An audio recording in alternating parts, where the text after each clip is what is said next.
नमस्कार मित्रांनो, तर मी राहुल अहिरे, युवा उमेदवार म्हणून प्रभाग समिती 20 मधून मी आज अर्ज दाखल केलेला आहे निवडणुकीसाठी। तर मी बोललो, जेव्हा पोलीस भरतीचा फॉर्म येतो किंवा इतर कोणत्याही सरकारी भरतीचा फॉर्म येतो, तर तिकडे म्हणजे 50 जागा असतील तरी त्यावर लाखोच्या संख्येने उमेदवार फॉर्म भरतात। तर इकडे युवांनी का मागे राहायचं? तर मी यासाठी नगरसेवक या इलेक्शनमध्ये उभं राहिलेलो आहे, मी फॉर्म भरलेला आहे। तर आपल्याला उद्या कळणार की माझा फॉर्म हा स्वीकार झालेला आहे की रद्द झालेला आहे।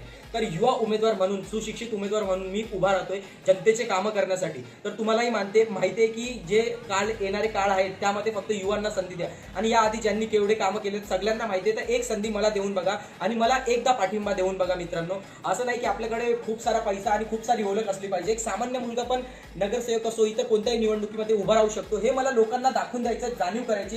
त्यासाठी मी या येणाऱ्या निवडणुकीमध्ये उभा आहे। तर मला भरभरून पाठिंबा द्या, एवढीच माझी आपल्याशी अपेक्षा असेल। आपले कामं मी करून दाखवणार, कारण मी तुमच्यातला सर्वसामान्य नागरिक आहे। मी ज्या समस्या बघितल्या, लोकांना जे त्रास बघितले, ते त्रास बघून मला असं वाटतं कुठेतरी आपल्यातला माणूस उतरला पाहिजे यामधून, तेव्हाच आपले कामं होणार मित्रांनो। तर नक्कीच यावेळी एक मतदान तरी मला द्या, 4 मतदान करायचे तुम्हाला, त्यामधून एक मतदान युवा उमेदवार म्हणून आपल्या राहुल अहिरेला तुम्ही द्या।